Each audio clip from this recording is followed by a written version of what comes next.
Yudhi waye!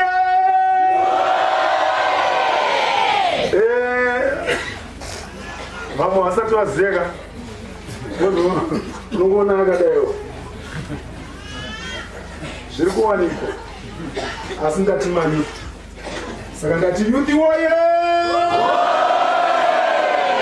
Verenga Bhaibheri rako zvakanaka muoko wakati mbombombo pasai. Nonzonzi Pauro akavaninira neruoko. Naivo vakamuninira. Verenga Bhaibheri zvakanaka. Kana paine zvinoitwa pano, because chimwe nechimwe chinoitwa pano chinoteera bhuku. Unodya izvozvo ukasara ukashaya chekupupura mugore renyasha pamusoro penyasha. Vamwe vachipupura dzakairikidzana kudai. Iwe wakakondomara, usazvitsvagire zvako kuzwisisa kuti zviri kupoya-poya zvichienda nekupi. Woita sporo wakateera. Ameni. Ungano waye! Ungano waye! Vana baba, haleluya! Mufaro wangu, maridzo pana yakatoparidzwa kare. Kana tichiona zvakaita, pane murume anga achiimba pana, anzi nababa ovasiya mataro. Dickson uya pano. Hapana chimwe chauchada. Mama ndaona iye achirova zvakanaka. Akati Mwari vanoziva nguva. Nguva ndeyani? Kunyangwe zvikasvuka amai Mwari vanoziva nguva. Pazviri kurema apa amai kana muchinzi nyararai, nguva ndeyashe. Haina mboreba. Amen, amen. Musasanganise chipostora nezvimwe zvamunofamba muchiita. Musati mombofuma muri apa, mofuma maapa chechi, motora gemens, mofuma waapanganga. Ndozvatingotaura kuti tese nemwana wedu tisaonekwe tiri ipapo. Haleluya! Kuti Mwari vatiite zvakanaka. Ndiri kutaura zvaMwari vanoponesa. Amen, amen. Panapa ruponeso chete. Baba mfundisi. Baba mfundisi. Uyaipo.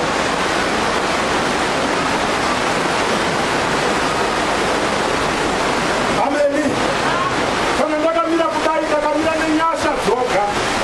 Vamunoona inyasha. Amen. Uyai baba mfundisi.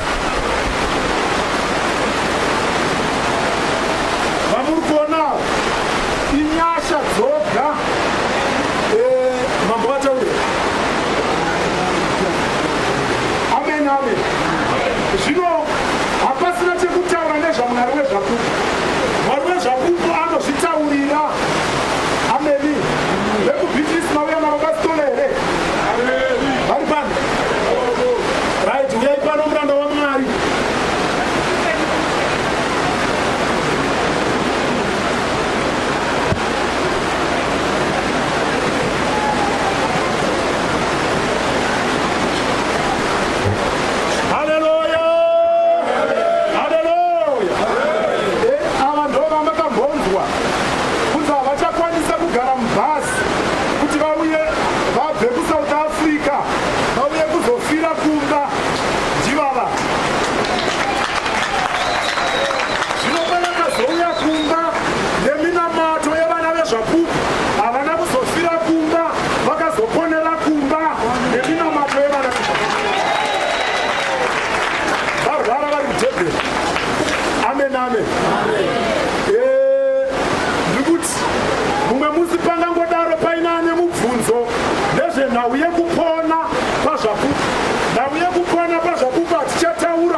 vakadiwa naMwari. Apa pane basa raMwari. Ameni. Apa pane basa rani raMwari. Kana zvichigona imbovadedzai kusha kwenyu. Kana kwaitika mumwe mutambo imbovadedzai. Muchidaikumbirawo kuti overseer wangu vambosvika pano. Amen, amen. Ipapo munoona kuti ndinozive zvakuinobata. Haleluya. Ndokutendai zvakanyanya. Mufaro wangu mukuru ndaona amai overseer mukoni vari pano. Ndavaona. Ndokutendai. Ndanyanya kufara kuona mai overseer Zoom. Ndosungai muri vairi. Ngativaremekedzei kwazvo. Ngativakudzei nekuti ndevedu. Amen, amen. Vakasakudzwa nevana vavo hakuna anovakudza. Vana vavo tisu. Hakuna munhu angati ndinoda mbuya Bishop asingade vanovatsigira. Haleluya. Kana wada munhu unoda nevanomutsigira vacho. Tinokutendai. Vana baba mufundisi. Vani vainyasha muzita raJesu. Amen. Vanhu vacho zvavasimudzwa pano mukaona kuti vakadzorerwa basa raMwari. Rakatokuponesai ibasa raMwari. Pamuri vese nevasina kusimuka. Dzinongonyasha dzoga. Haleluya. Zvakuda vabvangeri namatikoni makachenjera zvakuitwa naoverseer. Zvakuda kubvisa urundiri hwese. Mwoyo wangu unoreva ndichirevesa. Munofanira kuponeswa uye munoponeswa. Ndikutaura kuti munodzokera maponeswa. Pandakwira pano pasteji ino tichigamuchirana, mwoyo wangu wafara zvikuru pandanga ndichisanganidzana nezviso zvenyu ndikaona kuti aiwa kuvavarira kuva pano kwamaita ndanzwa mwoyo wangu uchifara. Ndinotaura naMwari madekoni ano kuti Mwari wakatendeka avabate murume mumwe wakasangana naye pamusha uno wezvapfumu zvaJesu Apostolic Church. Vana vaMwari itirwe zvakanaka. Ndinotarisa zvaponeswai. Itirwai zvakanaka. Sara haana kufa akadaro. Esteri haana kufa ari nherera akadaro. Asi akazova mambo pakuva mumwe musikana wemuranhu. Amen, amen. Kunyangwe kamusikana kakataurira naHamani nhau yaruponesa hakana kufa kari kasikana asi kakasunungurwa. Nanhasi varipo vari kunzi tusikana. Nanhasi varipo vari kunzi vanarakadhi. Nanhasi varipo vari kunzi vanaliya. Vari kuvengwa nokusemwa nokuda kweumwe urema huri pakati pekuti kana matariswa pane zvinoonekwa panyama nevanhu. Asi ndiri kuti kudenga kuna Mwari vanokwalifaya vasingakwalifaya pamaziso avanhu.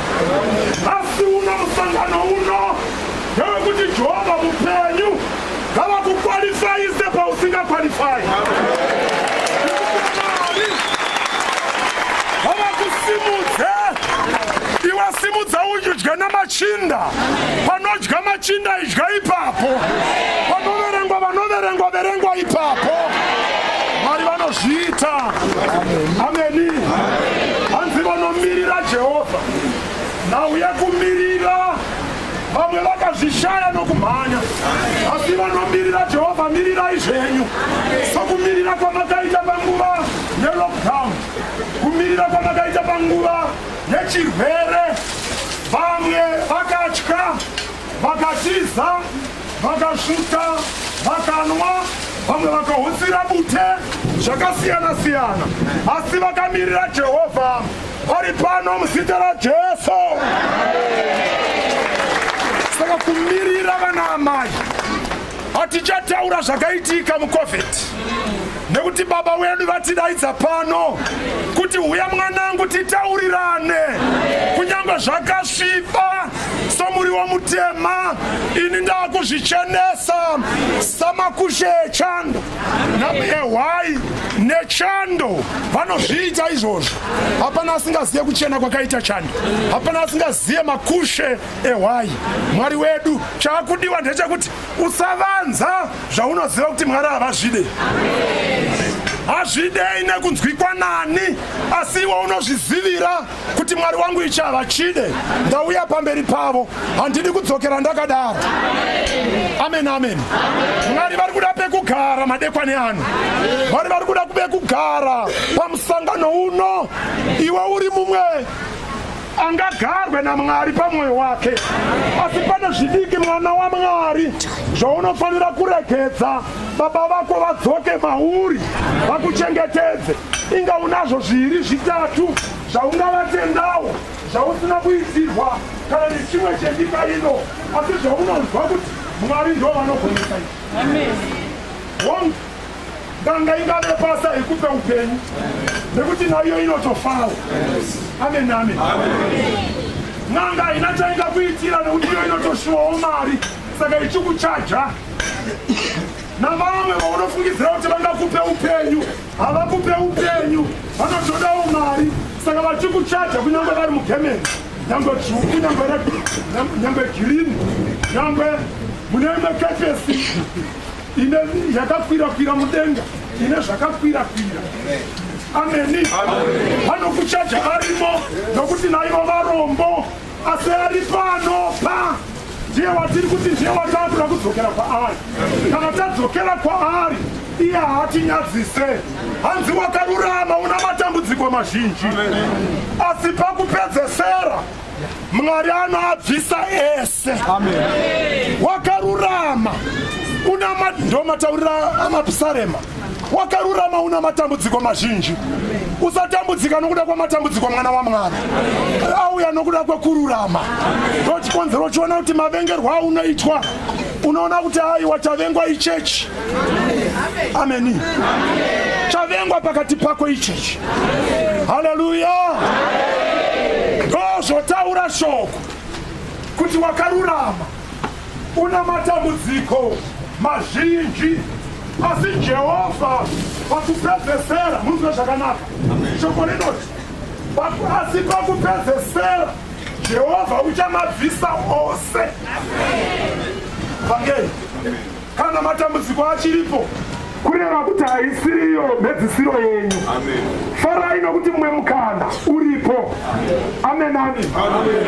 Kana uri pamatambudziko, wakamira mumweya nomuzvokwadi, kureva kuti haasiriwo magumo, nekuti magumo ewakarurama, zvakaipa zvese namatambudziko zvinenge zvabviswa.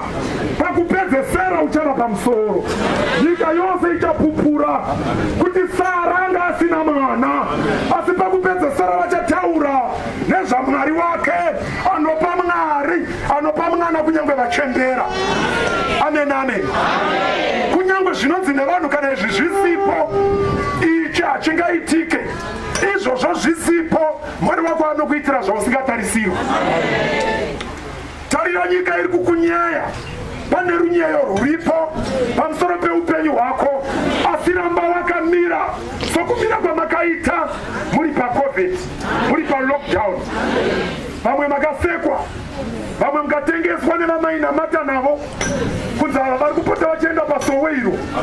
Ameni. Zvinopama uzvipainakidza.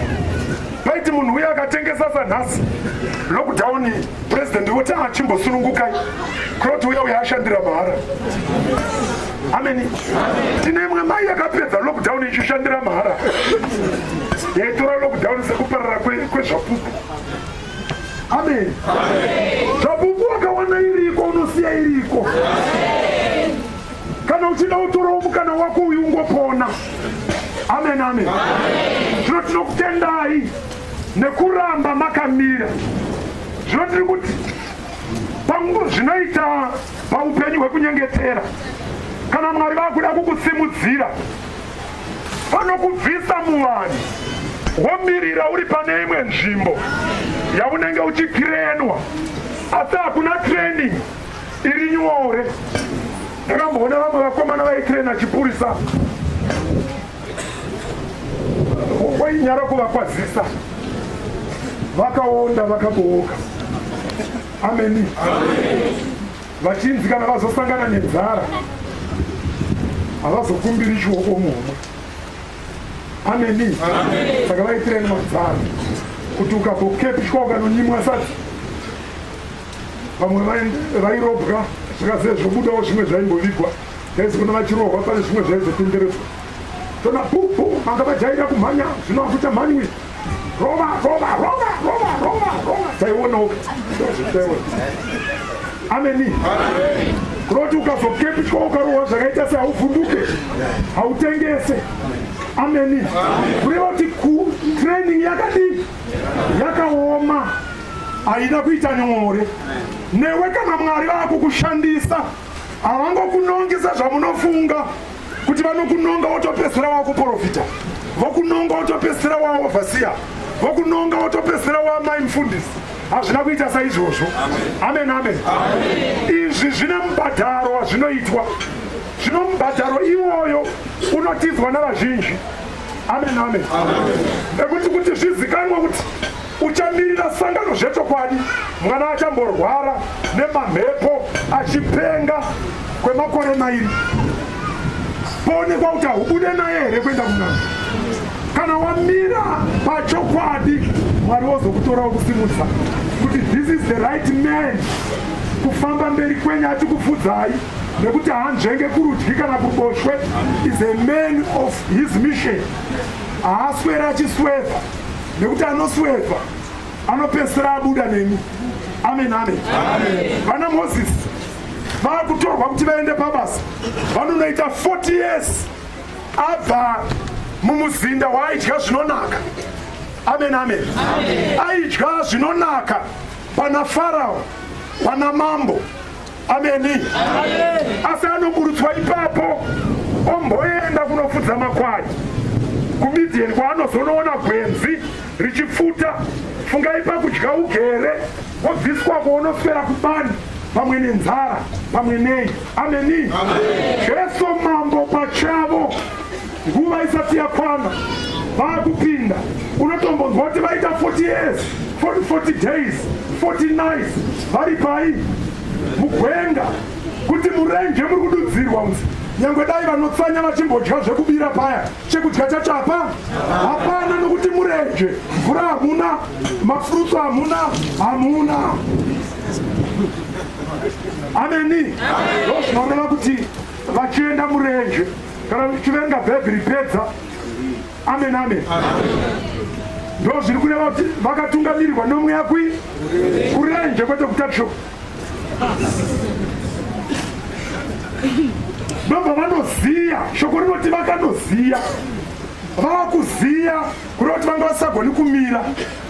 Ameni. Muyedzo ndo paunouya. Muyedzo hauuye kana uchakasimba, muyedzo unouya kana wakuziya. Ameni. Satani anokupa muyedzo wakarongeka. Saka muchinzwa mumwe achiti ndini mukuru, iwe pane mumwe asipo pano ati ndini mukuru, saka ndadaidzwa kumusha. Kudoro ririko. Ameni. Saka anoti zvawakuziya nenzara, zvanzi wangu ndakuziya, zvanzi taura naMwari wako apindure mabwe aya kuti aite chingwa uzinuke. Ichokwadi Mwari vaigona kuzviita, asi uyu anonzi Jesu anoziva kwaanotora mashoko okuita. Amen. Ziva kwaunotora maodhasi ako, nyangwe ari maodhasi akanaka, ziva kwaunoatora. Hongu zvakanaka kuti apindure chingwa kubva pamatombo, asi anoti ataura ndiani? Ona kuti ataura ndiSatani, oti handitore maodhasi from the devil. Asi dai vanga vari Jesu. Ndopatiri kuti newe kunyangwe n'anga ikakutaurira chokwadi chirambe, nekuti chokwadi chabva ziva kwaunotora maodhasi ako, ziva kwaunotora mashoko ako.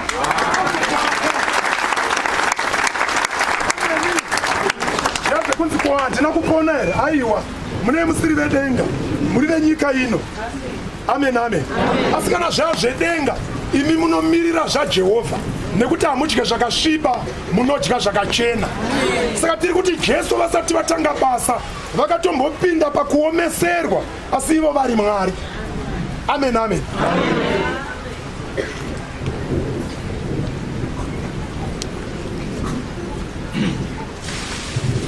Changamire muponese.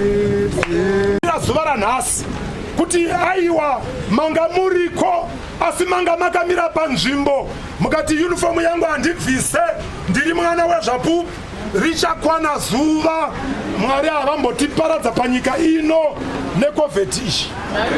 Tichaponeswa, tichasunungurwa, mukana wekunosangana tichauwana. Zvino ndiwo mukana watanga takamirira.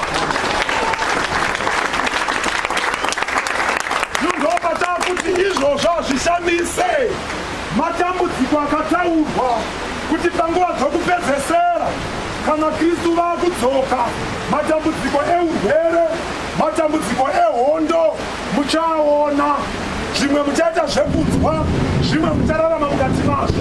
Haleluya, amen. Nomba isu tataura tichiti hongu ndiwo urwere hwaitika, asi chiri kuzadziswa iBhaibheri. Asi regai titaure titi pazvapupu hapana mwana achatorwa nedenda iri. First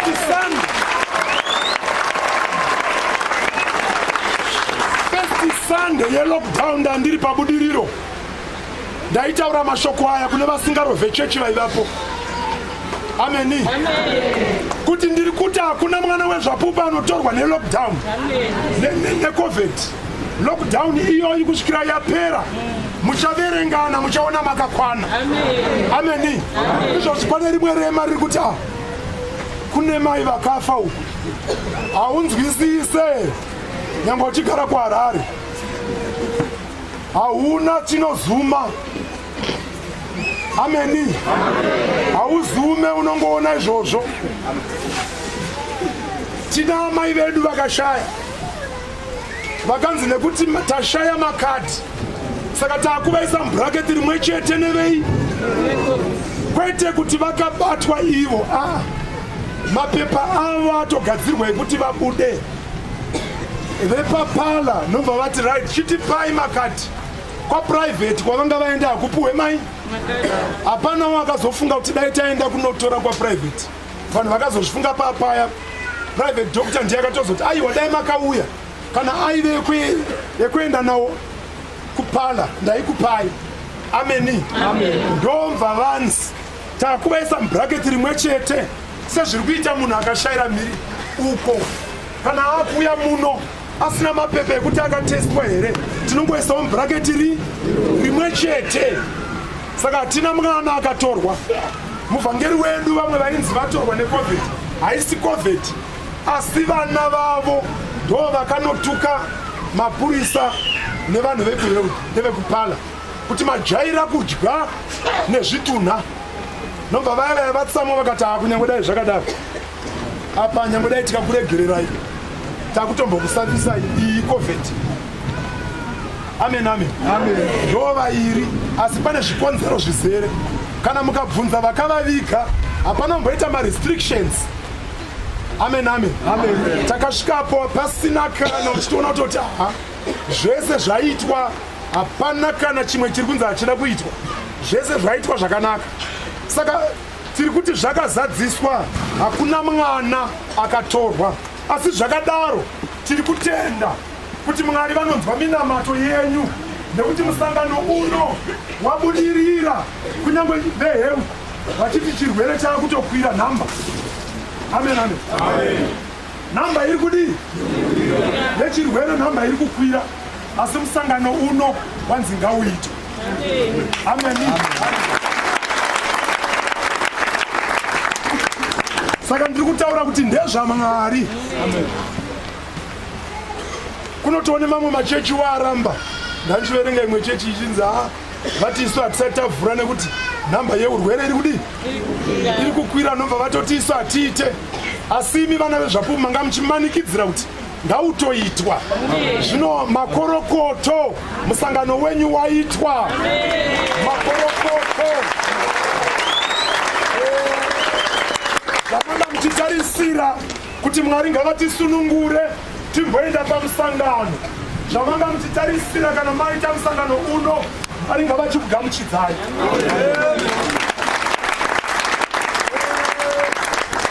Mwari wedu vakanaka. Ndiri kuti mufundisi, vanhu ngavarege kuzobvunza kuti kunyangwe nhingi muitiwe chakaipa, asi tabva kuista akauya akavaka stendi yake wani. Vanhu ngavarege kubvunza izvozvo. Ndataura paya ndikati pandasvika pano ndazadzwa nemumwe mufaro unonzi nebhaibheri nerimwe ramakore. Hezekia akazopa vanhu Paseka vasina kureurura. Amen, amen. Akakumbira kuna Mwari kuti kunyangwe dai zvakadaro, aiwa ava ngavaropafadzwe. Amen. Bhaibheri shoko raMwari rogaratiro. Hakuna kuzowanikwa Pasika yakaita saiyoyo pavaJudha. Amen. Zvotiri kuti mumwe nemumwe ari pano ngatichagira mweya wake nzvimbo nepozisheni yakanaka, kuti baba vangu pamukana wakadai chindinatsa iwo. Unopaziva chawakadya, unochiziva chawakanwa, unochiziva pawakaenda, unopaziva pawakataura zvisizvo, unopaziva nekuti muromo unourayisa. Haleluya. Kushanduka position kunoita kuti nguva yako upotsane nayo, nekuti Mwari wedu vanoshanda nenguva. Mumwe nemumwe ane mwaka wake, asi mwaka wako unogona kuzoti wakukutsvaga wokushaya iwe watiza panguva yaunenge uchiedzwa, panguva yavaifudza makwai vana David. Mwari vanokutrena nenzira dzakasiyana. Hapana munhu anoenda papozisheni asina kutrenwa. Zvino vamwe vakangoedzwa zvishoma-shoma, Mwari achivatrena kuti avasimudzire. Vanobva varidza huru kuti inga ndaona vatenga mota, inga ndaona uya aroorwa, inga ndaona uya aipuwa mwana, inga ndaona uya aita degree, inga ndaona uya apasa. Mwari vedu havana kuita saizvozvo. Mumwe nemumwe ane mwaka wake, asi vanomirira Jehovha. Ameni. Muverengi ngamboverenga zvishanu ndoro ndigare pasi. Mapisari ma40 kana utozonoverenga tega.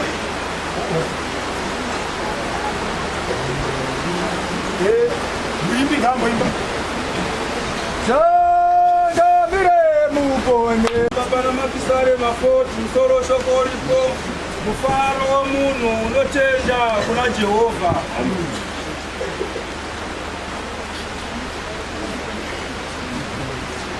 One verse yoti ndakarindira Jehovha akarerekera kwandiri akanzwa kuchema kwangu. Ameni. Amen. Hanzi ndakarindira Jehovha akarerekera nzeve yake, nobva anzwa kuchema kwangu. Haleluya. Amen. Tiri kutaurirwa pamusoro pemunhu anga ari pamatambudziko asi haana kumuvha kuruboshwe kana kurudyi kana kumhanyisa kana kudzokera, akaramba akabengera pozisheni yake iye achitambudzika. Paunotukwa ipapo, ameni. Paunosemwa ipapo, paunovengwa kunyangwe nekubasa. Haleluya. Aiwa, usatambudzike kana kuti zvakuda midzi kana kuti zvakuda chimwe chinhu. Amai, pamunosemwa nemurume ipapo, pamunosemwa nevana ipapo, hazvina mhosva. Pamunoti tamaa makatarisira tonzvengeswa, pamunotaurwa zvisina maturo, pamunopomerwa, pamunoitwa semakasiyana nevamwe vanhu, izvozvo rambai makabata ipapo pamakabata. Musashandure maitiro enyu namanamatiro enyu. Regai vataure chimwe nechimwe chine nguva, hakuna chisingadarike. Hanzi ndakatambudzika ipapo ndikaramba ndakarindira ndakamirira Jehovha.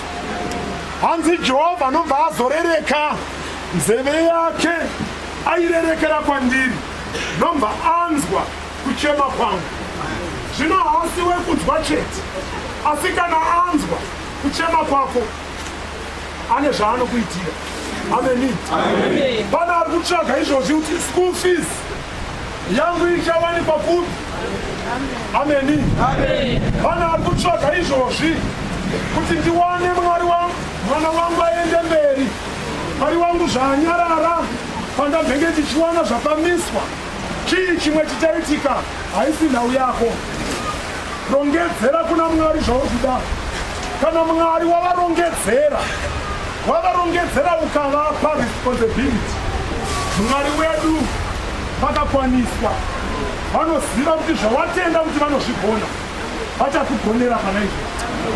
Asi kana ukadhauta, ukanyunyuta, ukasamafunga sevatokundikana, Mwari wedu nyika yakanga isipo vakaita kuti ivepo. Havana chavakagadzirisa nyika, pakanga pachitoo pasina chinhu, nobva vaita kuti chisipo chivepo. Zvino zvako zveupenyu hwako, kunyange dai paine chiri kushota, vanochigadzira chikavapo. Chauri kuda taura pamusangano uno, vanokuitira Mwari wako.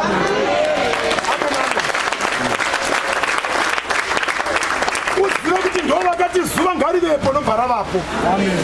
Uzive kuti ndo vakaita kuti iwe uvepo, nobva wavapo. Saka manidzi ako zvaunoda vanokuitira mudikani. Amen.